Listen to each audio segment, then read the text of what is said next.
رمضان المبارک کے مہینے کے احکام اور اس کی فضیلت۔ دوسری قسط قرآن کریم کی چند آیات کریمہ رمضان المبارک سے متعلق پہلی قسط میں ذکر کی گئی تھیں۔ ان کی تفسیر بحوالہ تفسیر ابن کثیر اور دوسری کتابوں سے مختصراً عرض خدمت۔ سیام اور صوم، روزہ کے معنی یہ ہے کہ بات چیت یا کھانے پینے سے رکنا۔ شریعت اسلامیہ میں اس کا مطلب ہے کہ اللہ تعالیٰ کے فرمان کی بجا آوری کی خالص نیت کے ساتھ صبح صادق سے سورج غروب ہونے تک کھانے پینے اور اپنی بیوی سے مباشرت سے رکنا۔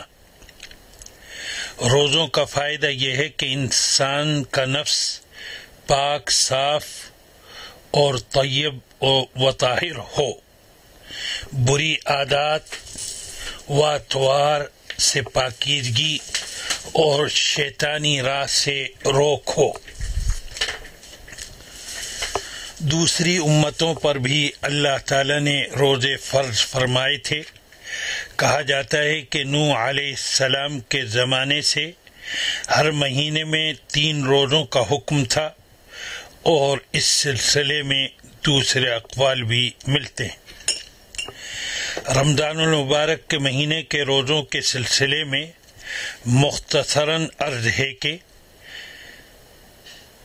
نمبر 1، جب نبی کریم صلی اللہ علیہ وسلم مدینہ منورہ ہجرت فرما کر تشریف لائے تو ہر مہینے 3 روزے اور عاشورے کا روزہ رکھا کرتے تھے۔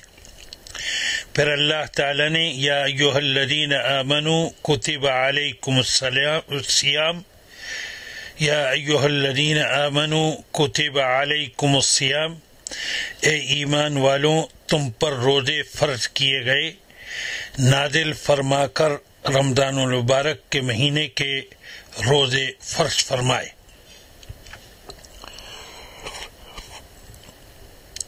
نمبر 2، ابتدائی اسلام میں جو شخص تندرست ہو اور مقیم ہو اسے بھی اختیار تھا کہ وہ روزے رکھے یا نہ رکھے، اور اس کے بدلے فدیے میں ایک مسکین کو کھانا کھلا دے۔ اگر ایک سے زیادہ کو کھلائے تو افضل تھا، لیکن روزہ رکھنا فدیہ دینے سے زیادہ بہتر تھا۔ پھر آیت کریمہ نازل ہوئی، فمن شہد منکم الشہر فلیصم ومن کان مریضا او علی سفر فعدۃ من ایام اخر۔ تو جو کوئی تم میں سے اس مہینے رمضان میں موجود ہو تو ضرور اس مہینے کے روزے رکھے، اور جو بیمار ہو یا سفر میں ہو تو دوسرے دنوں میں روزے رکھ کر ان کی گنتی پوری کر لے۔ اس آیت کریمہ سے ہر عاقل و بالغ مسلمان جو مقیم اور تندرست ہے اس پر روزہ رکھنا فرض ہو گیا ہے۔ ہاں، جو شخص رمضان المبارک کے مہینے میں بیمار ہو یا سفر میں ہو تو وہ اس حالت میں مشقت نہ اٹھائے، بلکہ اس کو روزے نہ رکھنے کی اجازت ہے۔ اگر سفر میں مشقت و دشواری ہو تو روزہ نہ رکھے، اور اگر سفر میں سہولت و آسانی ہو تو روزہ رکھ لے، لیکن اس کے بعد جب وہ عذر دور ہو جائے تو ان روزوں کی قضا رکھنا ضروری ہے۔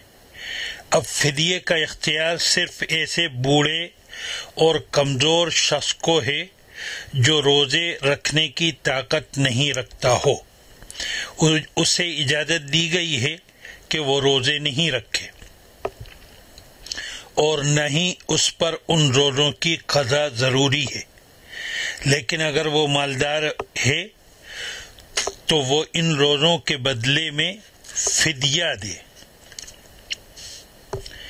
فدیے کے معنی بدلہ دینے کے ہیں، اور شریعت میں روزہ نہ رکھ سکنے کے بدلے میں جو خیرات کی جاتی ہے اس کو فدیہ کہتے ہیں۔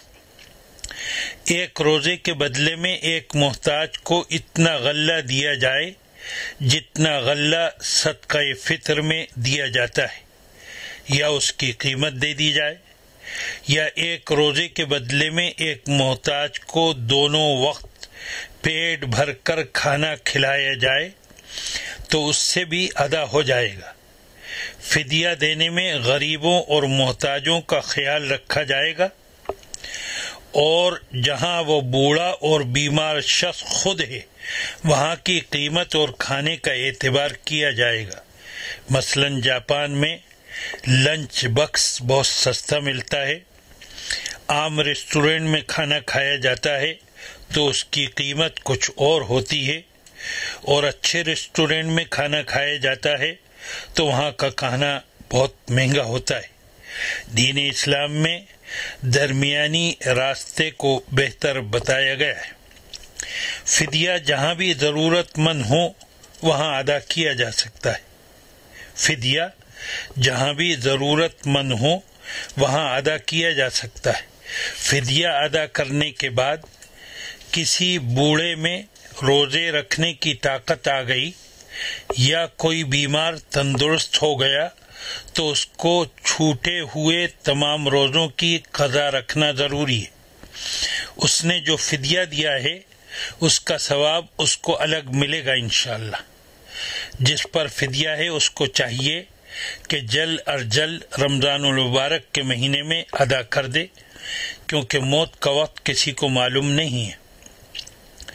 حاملہ اور دودھ پلانے والی عورت کو جب اپنی جان کا یا اپنے بچے کی جان کا خوف ہو تو یہ دونوں ایسی حالت میں روزہ نہ رکھیں، لیکن بعد میں ان روزوں کی ان کو قضا رکھنا ہوگی۔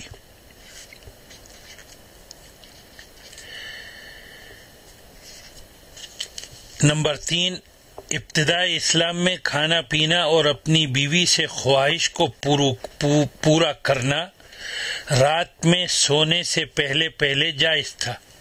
اگر کوئی شخص رات کو سو گیا پھر رات ہی میں جاگا تو اس کے لیے کھانا پینا اور اپنی بیوی سے مباشرت کرنا منع تھا۔ لیکن جب آیت کریمہ احل لکم لیلۃ الصیام الرفث الی نسائکم ہن لباس لکم وانتم لباس لہن نازل ہوئی تو مغرب کے بعد سے لے کر صبح صادق کے طلوع ہونے سے قبل تک رمضان المبارک کے مہینے کی راتوں میں کھانے پینے اور اپنی بیوی سے مباشرت کرنے کی اجازت دے دی گئی ہے۔ قرآن کریم کی آیت کریمہ 183 نمبر جو ہے وہ لعلکم تتقون پر ختم ہو رہی ہے، جس کا مطلب ہے کہ روزے سے تقوی یعنی پرہیزگاری اور اللہ تعالی کا خوف پیدا ہونا چاہیے۔ حقیقت میں یہ روزے کی روح اور غایت ہے۔ تقوی یہ ہے کہ اللہ تعالی کے خوف کی وجہ سے اپنے خواہشات نفس پر قابو پا کر اللہ رب العزت والجلال کے احکام کی اطاعت اور نبی کریم صلی اللہ علیہ وسلم کے طریقے کی اتباع کی جائے۔ یہ تقوی روزے کے ذریعے حاصل ہوتا ہے۔ ہم دیکھتے ہیں کہ رمضان المبارک کے مہینے میں برے سے برے لوگ بھی اچھے کاموں کے قریب ہو جاتے ہیں۔ قرآن کریم کی آیت کریمہ 185 لعلکم تشکرون پر ختم ہو رہی ہے۔ حقیقت یہ ہے کہ اللہ تعالی کی ہر نعمت قابل شکر ہے۔ خود انسان اپنے اندر اور آسمان و زمین میں نگاہ دوڑائے تو اس کو بخوبی اندازہ ہو جائے گا۔ روزوں کے متعلق غور و فکر کرے تو معلوم ہوگا کہ اگلی امتوں کو جو روزے کا حکم دیا گیا تھا اس میں سختی کا پہلو غالب تھا۔ وہ رات میں اپنی بیویوں سے مباشرت نہیں کر سکتے تھے، لیکن امت مسلمہ کو اس کی اجازت دی گئی ہے۔ اسی طرح اگر کوئی مریض اور مسافر ہے تو وہ روزہ قضا کر سکتا ہے۔ اگر حاملہ اور مردہ دودھ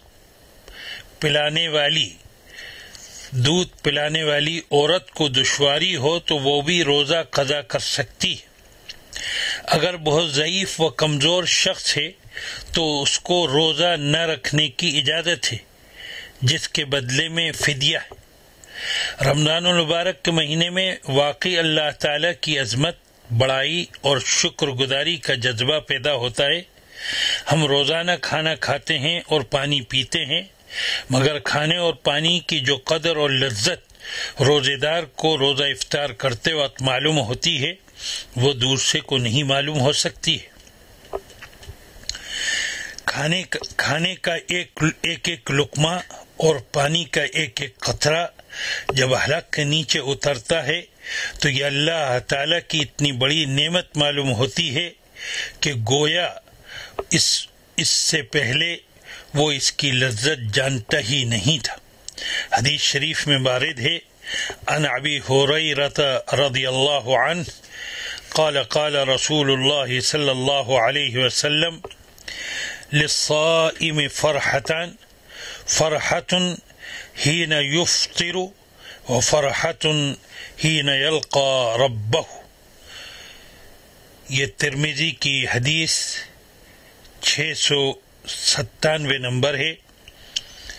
ترجمہ حضرت ابو ہریرہ رضی اللہ تعالیٰ عنہ سے روایت ہے کہ رسول اللہ صلی اللہ علیہ وسلم نے فرمایا، روزہ دار کے لیے دو خوشیاں ہیں، ایک خوشی جب وہ افطار کرتا ہے اور دوسری خوشی جب وہ اپنے رب العالمین سے ملاقات کرے گا۔ روزے سے مسلمان کے اندر جذبہ ہمدردی پیدا ہوتی ہے، دوسروں کی مدد کا پہلو اجاگر ہوتا ہے۔ دنیا میں کتنے لوگ پریشان اور ضرورت مند ہیں، روزے سے ان کی مجبوری اور پریشانی کا احساس و شعور پیدا ہوتا ہے اور اللہ تعالیٰ کی نعمتوں، کھانا اور پینا وغیرہ کی قدر و قیمت معلوم ہوتی ہے۔